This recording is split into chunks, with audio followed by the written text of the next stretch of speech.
Welcome back to the Empowered Aging podcast. We've been offline for a little while, but we're back up and running with a little different format. Previously, I was interviewing people every time. This time, we might still have some people that I come in and talk with, but sometimes it's just going to be me rattling on about the things that I think are so important to share with you all. So I wanted to start this relaunch with talking about biological age versus chronological age. And I wrote a blog about this a week or two ago, I think. Um, and I think it deserves some expounding upon, right? Elaborating. I have worked with older people who 30 years now, okay?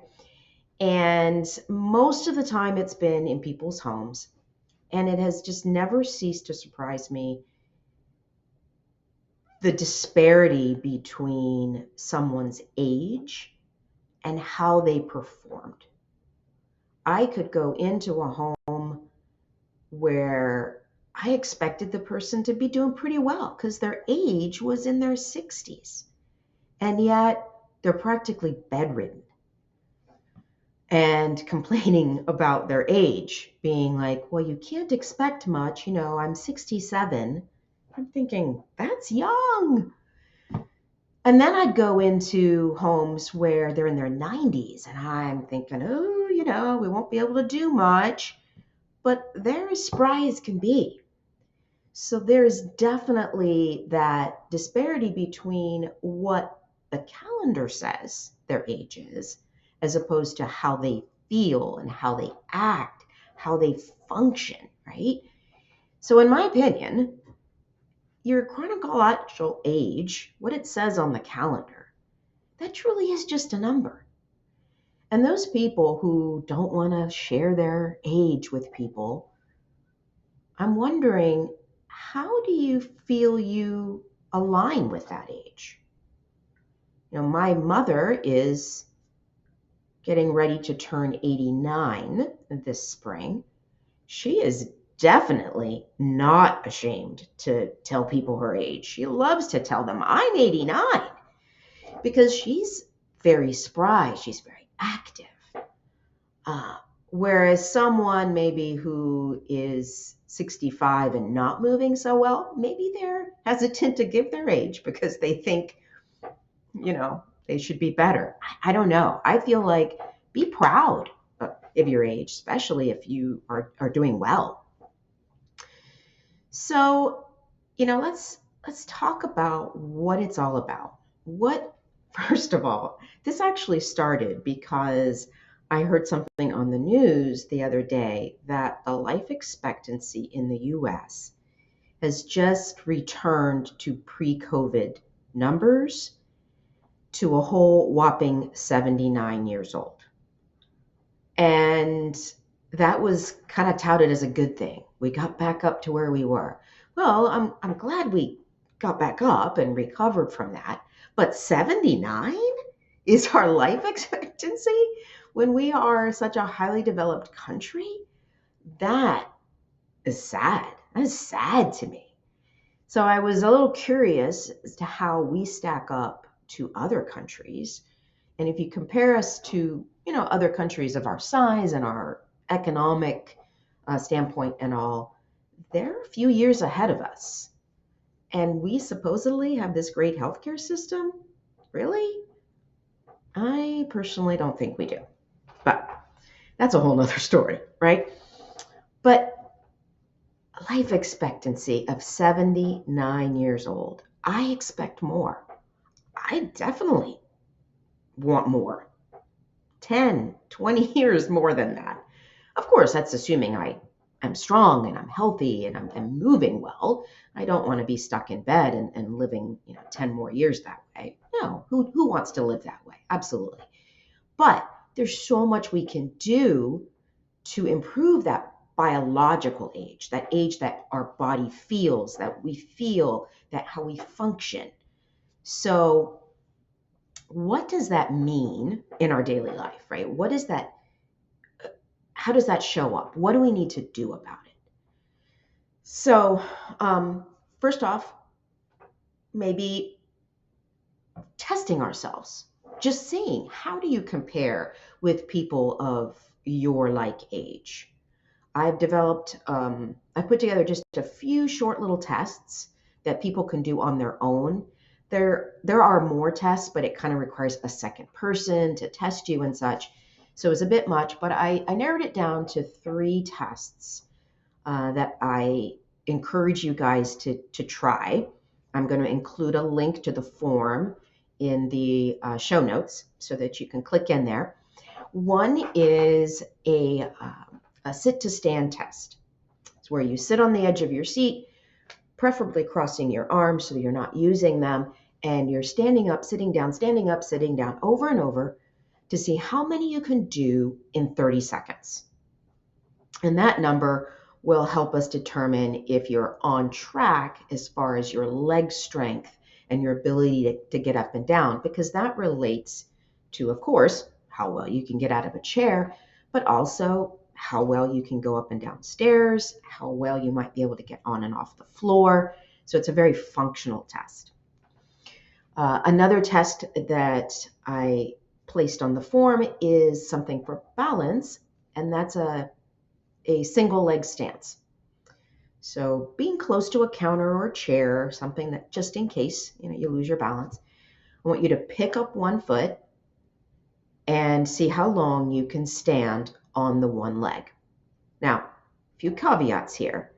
Your legs need to remain apart. So if you're bracing that upper leg against the standing leg, okay, that's cheating.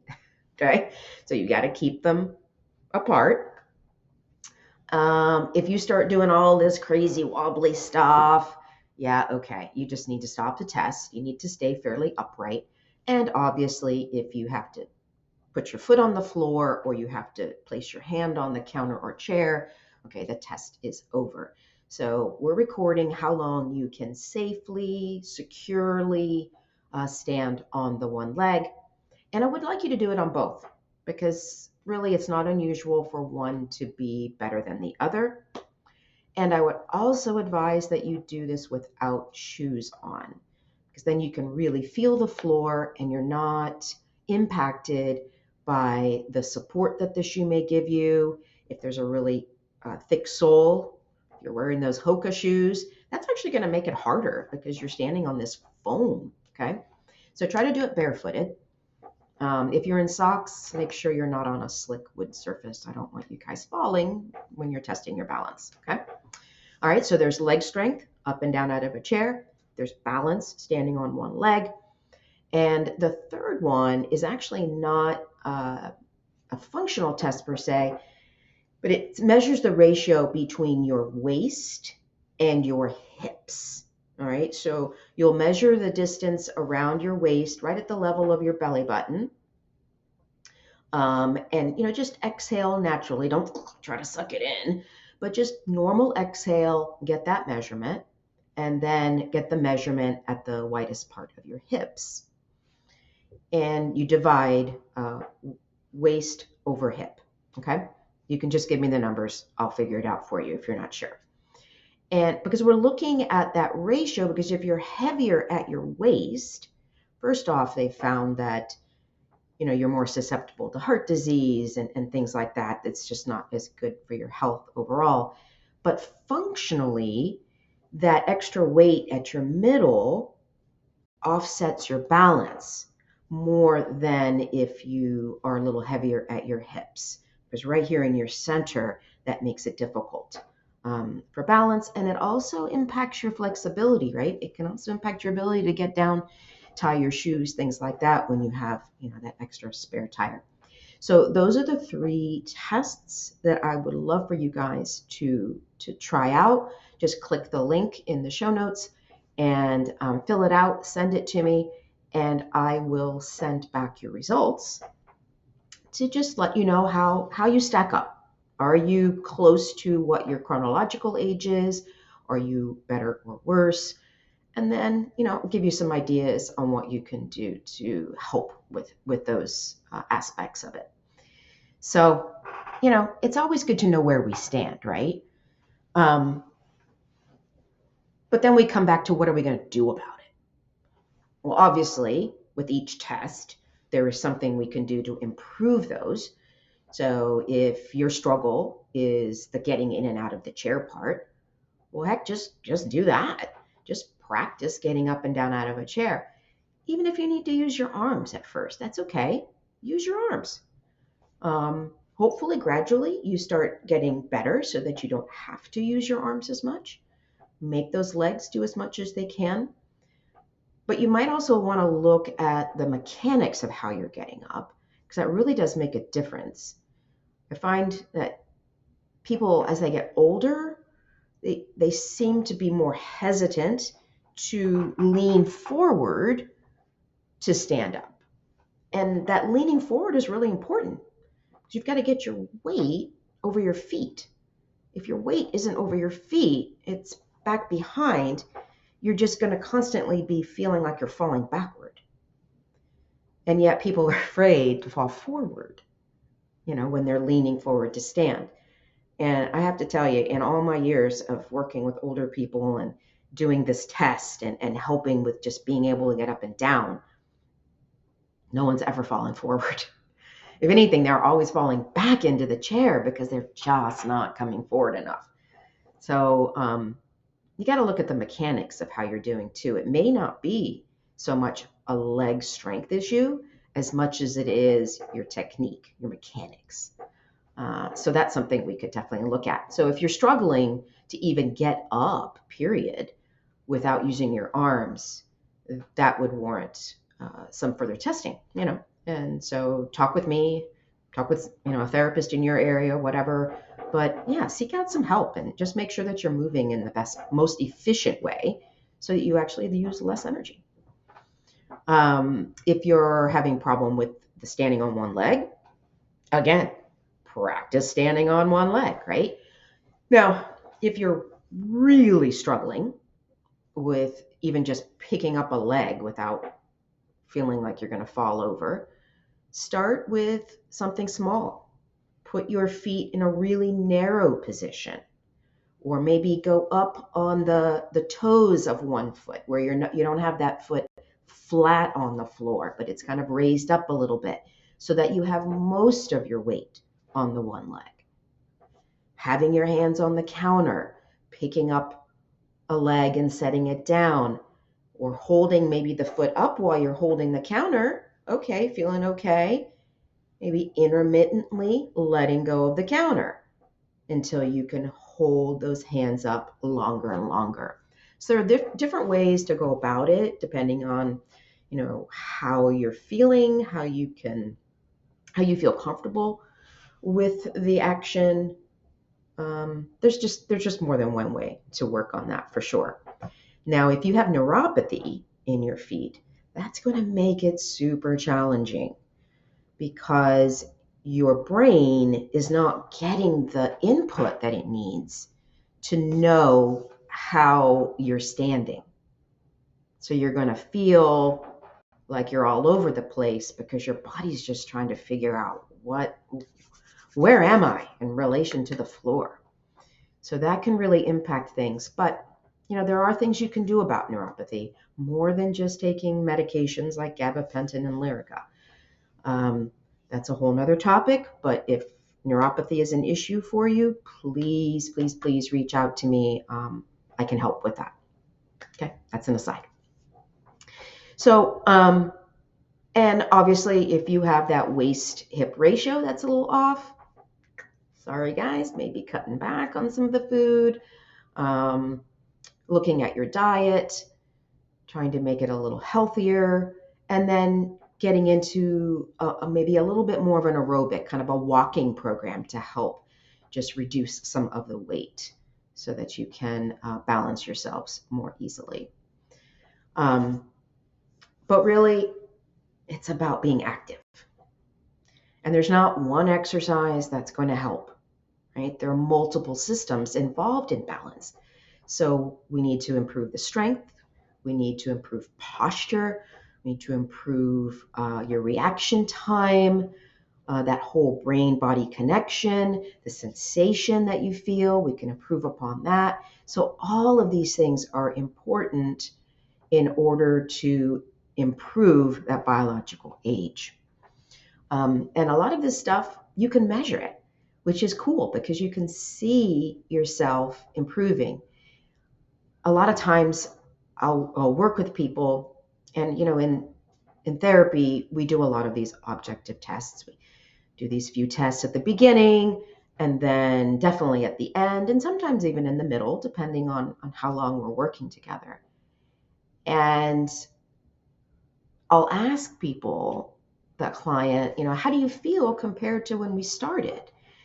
And they'll usually say they feel better, but they don't really seem to grasp how much better they are until we do the tests again. And I show them how much better they're doing from day one. And that's just because they're with themselves all the time, right? It's just like aging. You don't feel yourself age every day, right? It's just a little bit at a time. It's same thing with improving with these tasks. It's They're just little micro improvements every day. So you don't feel it as much until you look at that longer span of how you were doing a month ago, maybe, or a year ago, or whatever the case may be. So it's kind of fun, I think, to do some of these little tests to help put it in perspective of what's changing and how you're making a difference in your activities, whether it's good because you're doing a lot of stuff and you're getting better, or you're not doing anything and things are either staying the same or getting worse. So it can go both ways, right? So the bottom line is, I want you to feel young up into your 90s and beyond. However long I don't want you to feel old. And we feel old when we can't do as much for ourselves, when we start relying on other people, we start slowing down. And that's not a good feeling, right? And when there's something we can do about it, to me, that's the most important thing. I feel like why not work on it now before it gets really bad? Because that also helps the mind. A lot of the times when I think people start feeling old, they also feel it mentally. They're slowing down mentally, maybe not thinking as quickly. But that can also be improved with physical activity, because it's been proven that physical activity helps brain health.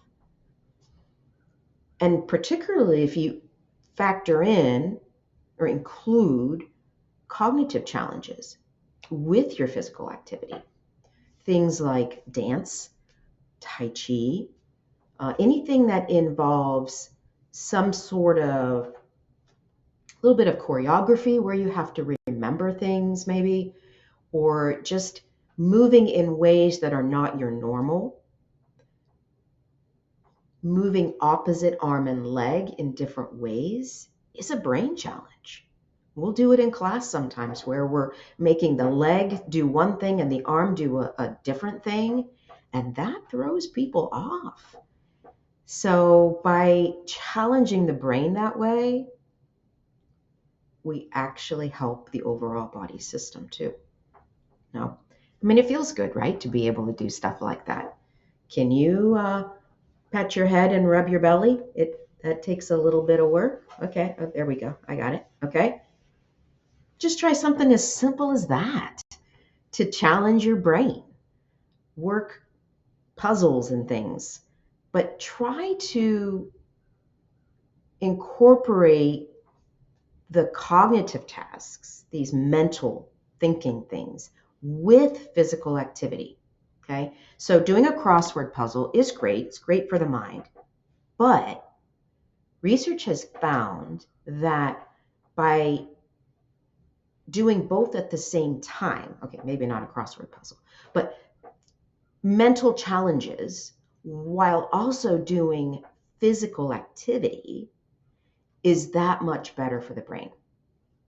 You um, might be on a treadmill or on a bike doing something physical and go through something in your head, maybe go through the alphabet and think of a vegetable for every letter, or go through math computations, uh, counting backwards by threes, things like that while you're doing a physical activity. Yeah, that's just a little boost there. So why not do all the little things you can to help you live longer than 79 years? All right. I want my active agers out there to beat the average norms. Let's all get over that hump of 79. That's just not enough. Not enough. Okay. So the more mobile you are, the more functional you are, the longer you're going to be independent, the longer you're going to remain an active ager, healthy to the end. So I think it's worth it. So anyway, if you have any questions after all that, please, please, please feel free to reach out to me. I'm always available for a free phone call to chat about what might be going on with you. Take that little quiz, just 3 quick little tests that you can do. And then when you get your results, if you're thinking, I need to work on this, schedule a call with me. Let's figure out what you can do to get you over that hump, maybe to the next level. Okay. Um, I think it's worth it, you know? So anyway, I hope that gives you something to think about, and I will see you next time.